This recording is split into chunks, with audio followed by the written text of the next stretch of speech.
is the road of life is paved with flat squirrels that couldn't make a decision. Right? I'm interested to hear you say twice now, actually, that you're a numbers man and a math man. How's that? What do you mean by that? Well, I did economics and maths at Durham. I was a foreign exchange trader for HSBC for 3 years before rugby turned professional. And I am someone, there's the whole view of 10,000 hours, which is you practice your basics and anyone can be a world champion. Actually, I think there's a build on that. There's much more nuance to that. It is a combination of both genetics and also work rate and capacity. The way I played would be put me in a team with people who absolutely are rock solid on their skill sets. The way I played is I viewed my game, my sport, as actually a game of chess, played by rather large moving parts who, if they were South African, tried to remove your head at the first available opportunity, but it was still Andre Venter would be a castle, and you could go through your team and you could have different skill sets that don't associate with different chess pieces, and it's about manoeuvring the team around, understanding the risk reward of how to give yourself the best chance to take the shot when it came.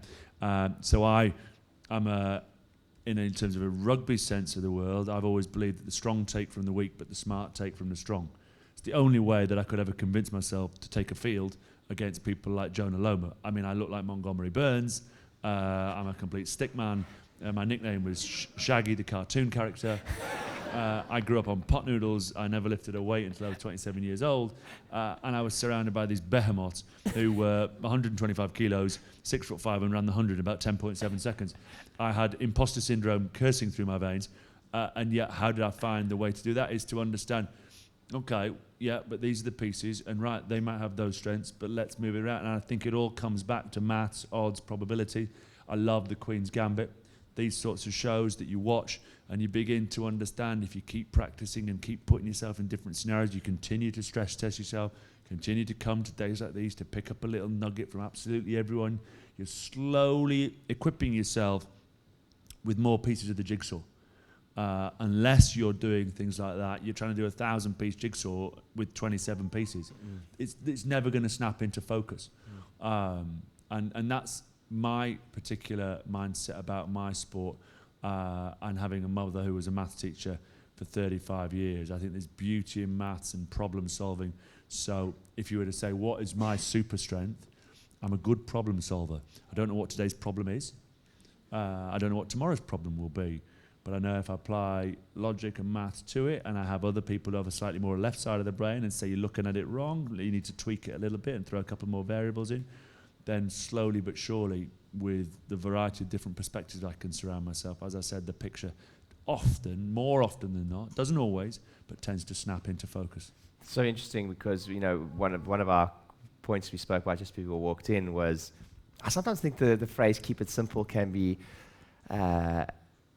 oversimplified in such as said by people that often justify the position that they're in by keep it simple. And we're talking about sometimes you've got to go deep knowledge and you've got to go deeper level of knowing your statistics. And I mean, there's nothing today's rugby games, I mean, with the quadrants and the way they analyze the game, it's so deep. And it's so interesting because we were just speaking about that today, weren't we, guys? Yeah, so to hear you say that from a sporting background is fascinating, and that and how we can take it into business. Everyone say... As we went into extra time, Martin Johnson, I talk about him again here, he looked at us, and there's times, you're right, there's times when you need to knuckle down and you need to come up with a 5-year business plan, and you need to really work it out, what's our opportunity, what's our USP. If we didn't exist, what is it that the world will be missing on? Okay, right, let's double down on that. Let's make sure we're absolutely the best on that. And how do we create an environment for that to happen? Then there are other times, and it might be a tenuous segue, but to talk about keeping it simple. Martin looked at us and went, it's super simple, lads. In the next 20 minutes, which is extra time. If you see a bloke in yellow with the ball, smack him. Right? And if you've got the ball, run that way. Right, and you're thinking, wow. And he turned to set off. And he just turned and said one more thing. He says, but don't leave this field a beaten man.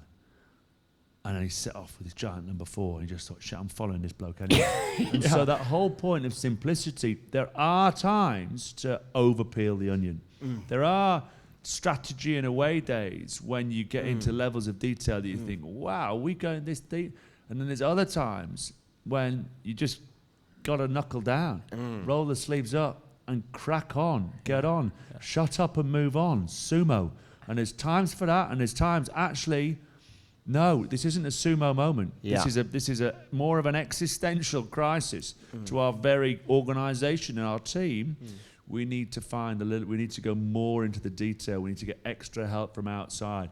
And the great teams understand which quadrant these big decisions come in, but then commit. And one of my great phrases that the kids love is the road of life is paved with flat squirrels that couldn't make a decision.